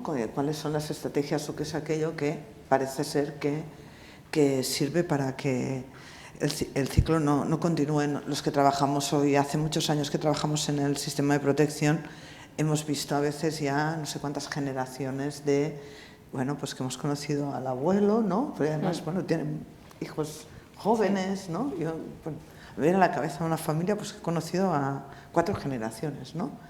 Y que parece como que eso no tengo arreglo, pero sí que lo tiene, ¿no? Y a lo mejor uno de ellos es poder encarar o poder trabajar con aquello que llevan. Porque, por ejemplo, muchas veces ya los hijos que son hijos de mujeres o de hombres que han sido tutelados o que han estado en el sistema de protección, ya les damos como la extremunción, ¿no? Que ya no son recuperables. En cambio, ¿te parece que a lo mejor es posible trabajando con estos padres terapéuticamente con ellos, su vida, ¿no? su historia de apego, de alguna manera su historia de trauma, pueden mejorar la situación de los hijos y podemos también romper el ciclo? Bueno, en ese estudio es lo que vieron y eso fue una comprobación, ¿no? Claro que podemos interrumpirlo, ¿no? Desde el momento en el que la siguiente generación la podamos empezar a ver, ¿no? O que podamos empezar a entender un poquito, ahí dejan de funcionar los automáticos, porque todo esto es una transmisión automática y ese automatismo puede seguir toda la vida, aunque nosotros empecemos, ¿no? Pues, por ejemplo, estar en alerta constante tiene sentido si estoy rodeado de una situación amenazante, pero seguir en alerta toda mi vida ya es un automático. Entonces, ¿cómo se para un automático? Pues tomando conciencia, ¿no? Cuando las personas empiezan a darse cuenta de estas cosas, ya no es tan automático. Yo creo que ahí hay un punto de interrupción de esa transmisión, ¿no? Claro. ¿Alguna pregunta más? Mira, ya. Hola. Que antes estábamos hablando de esto, ¿no? Que muchas veces los chicos o las chicas del sistema de protección se presentan y como que te explican toda su historia o que incluso los profesionales a veces no se va buscando el relato de este trauma. Y también, bueno, quería hacer una reflexión que también muchas veces pasa lo contrario, ¿no? Que no se hace esta búsqueda, sino que en una espontaneidad o en un momento de estos de bocadillo, de repente, porque ya lleva un tiempo, ya hay una vinculación con el centro, con los profesionales, te encuentras con un relato, ¿no? Que dices, ostras, ¿ahora qué hago yo con esto? Y entonces el centro se convierte en casa y entonces en casa salen todos, ¿no? Te muestras como tú eres, ¿no? Y entonces salen todos sale el momento de llorar, el momento de euforia, el momento de agresividad, el momento de ternura y te encuentras con toda esta complejidad que, ¿no? Tú te vas formando en cómo acompañar, ¿no? En todos estos procesos, pero convivir, porque claro, al final es casa y es donde pasas las 24 horas y es donde estás acompañando. Bueno, muchas veces es muy difícil buscar una buena estrategia o a mí muchas veces me planteo estamos acompañando bien, estamos haciendo una buena intervención, estamos recogiendo, ¿no?, todo este dolor, estamos intentando buscar qué es lo que te sienta mejor, cómo, ¿no?, haciendo pactos para ver y construir otra manera de canalizar este sufrimiento, pero muchas veces dices, ostras, se me estará escapando algo, lo estaremos haciendo bien y no sé si... Es que yo creo que hay que hacerlo mal. Que yo creo que hay que hacerlo mal. La presión de la perfección es altamente contraproducente en todo lo que hagamos, ¿no? Un niño no necesita un cuidador perfecto, siempre peinado, con la palabra precisa, en el momento justo, porque eso no deja lugar ni siquiera el desarrollo de la propia identidad. Es decir, tú ves personas pues falibles, con sus más, con sus menos, con sus días, pero que están. Y si hay alguien ahí, a las buenas, a las malas, a las regulares, cuando A, cuando B, cuando C, empieza a haber alguien consistente que está todo el tiempo. Es decir, el problema es cuando el niño tiene una conducta y el cuidador reacciona en un rango emocional radicalmente distinto. Es decir, cuando tú tienes esa conducta, yo te miro con cara de odio, de rechazo o de no te acepto o te retiro toda la aceptación y el afecto que te puedo dar cuando te estás portando de otra manera. Ese es el problema, porque entonces aunque el niño tenga el mismo cuidador delante, no tiene el mismo cuidador delante. Y si no tiene el mismo cuidador delante, la posibilidad de establecer coherencia se pierde. En cambio, cuando yo tengo un cuidador, que obviamente cuando estoy gremlin total, pues no va a estar ahí peinadito y maravilloso, pero que más o menos no me mira con cara de odio profundo, y alguien que cuando le cuento una historia terrible se conmueve conmigo, pero está ahí y me la abraza, pues empieza a haber una persona que se mantiene, ¿no? Hay un punto común, ¿no? Ese es el principio de la coherencia, ¿no? Que hagamos ese paraguas en el que estemos ahí. Yo creo que tampoco hace falta encontrar, ¿no? O sea, es que la vida no es una peli americana en el que hay un paisano que tiene una mano para los niños, que de repente encuentra el modo de que hagan todos clic y que empiecen a bailar juntos encima de las mesas. Es que no va a funcionar así. Es cuidadores normales y corrientes que estén ahí. Si es que eso es lo que no han tenido, en realidad, ¿no? Y estar ahí es muy complicado. Es muy complicado. Y yo creo que no se trata de aprender herramientas o técnicas. Yo vengo proponiendo, lo voy dejando ahí como idea, ¿no?, que el trabajo dentro de este tipo de estructuras, ¿no?, llevase aparejado con el contrato la terapia de los profesionales. Porque si no nos trabajamos nosotros nuestros rollos, o sea, lo que vamos haciendo es acumular residuos radiactivos. Entonces, yo tengo un chaval que se pone agresivo y yo paso miedo, normal, ¿no? Pero es que si ya he tenido una potente y esa todavía la llevo a cuestas, en esta ocasión yo me voy a bloquear porque vengo con esto, más aquello, más aquello, más aquello. Y el que lleva años trabajando en el sistema ya tiene unas cuantas. Y quien dice de estas, dice de las otras, ¿no? En mayo vamos a hacer unas jornadas sobre traumatización vicaria y uno de los temas es este precisamente. O sea, las cosas que nos cuentan son cosas que nosotros visualizamos, son traumas que nosotros en cierto modo presenciamos y eso nos produce a nosotros sintomatología postraumática y es imposible trabajar en estos contextos sin que a uno no le empiecen a pasar factura las cosas. Entonces te puedes leer 50.000 libros y hacer 380.000 cursos que como a ti determinadas conductas de los chicos te empiecen a sobrepasar porque llevas demasiada carga acumulada, pues da igual. Y entonces te vas a desregular tú, normal, ¿no? Ya te desregularías, que tienes toda la licencia del mundo, en un momento extremo. Pero es que como llevemos carga acumulada, entonces hay un hombre que trabajaba en un centro de trauma que decía que teníamos que llevar un contador Geiger aquí que midiese carga radiactiva, ¿no? Que el trauma era radiactivo en su definición, entonces que cuando el contador ya marcase rojo había que ir a sesión de terapia, ¿no? Y que esto tendría que ir con el contrato y con las ofertas de los profesionales, y yo creo que esto es muy importante, ¿no? Nos pasa en terapia en general, o sea, cómo puedes trabajar Si tú no te vas, ¿no? Yo hago una sesión de terapia al mes porque sí, hasta que me muera. Y si alguna vez paro, me doy cuenta porque llega un momento que no me apetece ir a trabajar y digo, ostras, ¿cuánto hace que no voy? Espérate que pido cita y reanudo, ¿no? Porque si no es imposible, yo creo que es imposible. Que ya.